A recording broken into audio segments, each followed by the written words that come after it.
Hello, xin chào các bạn đã quay trở lại với review 5 phút. Trong hàng loạt các siêu phẩm 3D nổi đình nổi đám như hiện tại thì Tiên Nghịch có lẽ là một trong số những bộ phim thành công nhận được sự yêu thích của fan hâm mộ trong mọi lứa tuổi. Và góp phần vào sự thành công ấy phần lớn là nhờ vào cách xây dựng hình tượng của nhân vật chính là Vương Lâm. Vậy các bạn có thắc mắc tại sao hắn lại từ một người lương thiện trở nên máu lạnh như thế không? Giống với rất nhiều người thì lý do mà mình đến với Tiên Nghịch chính là vì sự sát phạt quyết đoán, không nương tay với kẻ thù của Vương Lâm. Ngoài ra, còn có một phần là vì sự si tình của hắn với Lý Mộ Uyển, nhưng khi thực sự trải nghiệm cùng Tiên Nghịch thì thứ níu giữ chân mình lại là hành trình ngộ đạo, là sự trưởng thành cả về tính cách lẫn tình cảm, là kinh lịch nhân sinh của chính bản thân Vương Lâm. Rất nhiều người cho rằng Vương Lâm tàn nhẫn thị huyết, lạnh khốc vô tình, nhưng lại quên mất vì sao hắn biến thành như vậy. Ký ức máu chảy thành sông, cửa nát nhà tan, sao có thể chớp mắt đã lãng quên, sao có thể vì muốn mua danh chuộc tiếng mà lấy đức báo oán, cô phụ vong hồn cha mẹ tộc nhân. Cực cảnh, cực trong cực đoan, hoặc là trở thành ma đầu lạnh huyết vô tình, hoặc là trở thành thánh nhân phổ độ chúng sinh, nhất niệm thành Phật, nhất niệm thành ma,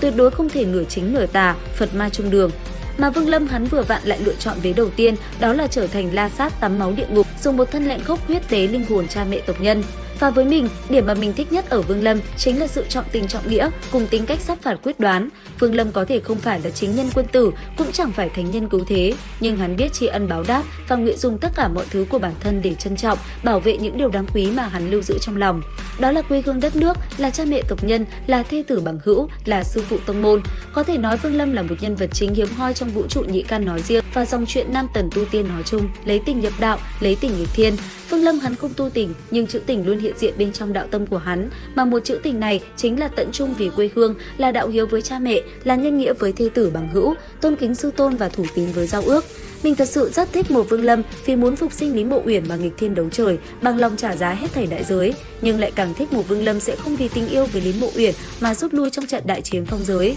cũng sẽ không vì để đạt được mục đích hồi sinh Lý Mộ Uyển mà bằng lòng trở thành con rối, mặc người sai khiến rồi làm tổn thương đến Tư Đồ Nam, Thanh Thủy, Lão Chu Tước, đến những người thực lòng quan tâm lo lắng cho hắn. Càng sẽ không vì muốn cướp lại tàn hồn của Lý Mộ Uyển mà mất hết lý trí thảm sát đạo cổ nhất mạch, mặc kệ không quan tâm đến cảm nhận của Huyền La. Lại sẽ không vì muốn nâng cao tu vi mà chối bỏ cha mẹ ở lần đầu tiên bước chân lên đạp thiên kiều. Nếu hắn nhìn thấy Lý Mộ Uyển, hắn chưa chắc sẽ quay đầu, nhưng nếu là cha mẹ, dù biết là giả, hắn vẫn sẽ quay đầu nhìn lại. Với Vương Lâm, dù hồi sinh Lý Mộ Uyển là chấp niệm cả đời, thì cha mẹ vẫn luôn luôn là người mà hắn yêu thương nhất. Dù rằng khi quyết định đưa hai người họ vào luân hồi, hắn đã chấp nhận rằng đời đời kiếp kiếp sau này hai người họ sẽ luôn hạnh phúc bên nhau, chỉ là hạnh phúc đó sẽ chẳng còn chút liên hệ nào đến hắn nữa. Bởi vì một Vương Lâm như vậy, cho nên rất nhiều người cho rằng Lý Mộ Uyển ngoài việc luyện đan giúp Vương Lâm cùng 300 năm âm thầm chờ đợi, chẳng có gì đặc biệt để khiến hắn phải lấy làm chấp niệm, cả đời tu đạo chỉ vì nàng. Có lẽ Vương Lâm và Lý Mộ Uyển không phải câu chuyện tình yêu đẹp nhất mình từng đọc, nhưng lại là loại tình cảm bền chặt nhất mà mình từng biết.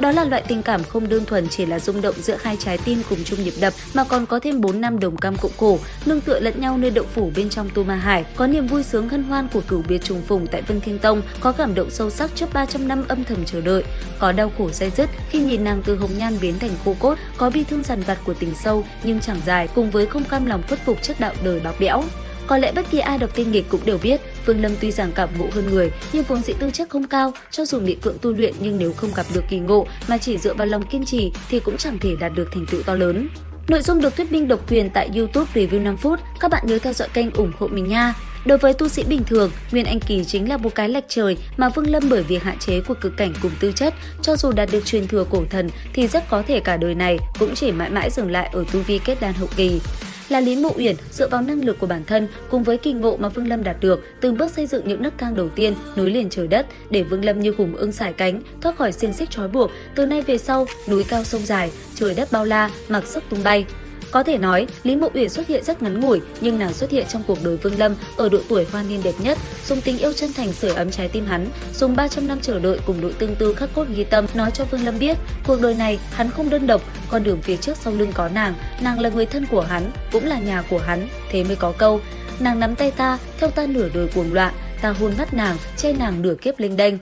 Ở thời điểm bi ai bỉ cực, thân mang huyết hải thâm thù, Lý Mộ Uyển xuất hiện trở thành ánh trăng sáng in sâu nơi đáy lòng Vương Lâm, để rồi khi nàng mất đi, ánh trăng sáng đã biến thành nốt chu sa treo trên đầu tim hắn. Nữ nhi hồng ta say người tình, khúc tương tư người tấu ta nghe, hóa ra một đời lại ngắn như vậy, vỏn vẹn chỉ có mấy trăm năm, như đóa phù dung sớm nở tối tàn, như người tu sĩ sáng sinh triều tử. Nhưng một đời hóa ra cũng dài như vậy, một khắc không gặp ngỡ tựa ba thu, nửa thăng đậu đen nửa thăng đậu đỏ, một thăng hồng đậu một đời tương tư. Phương Lâm đã từng muốn cùng nàng song túc, song phi, nhưng cuối cùng lại khiến nàng trở thành cánh nhạn để loi cô độc, ngàn dặm thu xương. Hóa ra hắn nợ nàng đâu chỉ 300 năm chờ đợi, hắn nợ nàng là một đời một kiếp một đôi người. Có rất nhiều người nói, tinh nghịch vốn là một thế giới có thể tam thê tứ thiếp, hà cớ gì Vương Lâm lại cứ phải chung tình với một nhành hoa. Ngoại trừ Lý Mộ Uyển, tinh nghịch còn có một Mộc Băng Bi, tuyệt sắc gia nhân, một Lý Thiến Mai ân nghĩa vơi đầy. Nhưng Vương Lâm hắn lại chẳng phải người ham mê mỹ sắc, cũng chẳng phải kẻ nay tần mai sở, chọn tam lấy tứ. Nếu đã đem lòng yêu hoa hồng thì tường vi dẫu đẹp cũng có gì liên quan.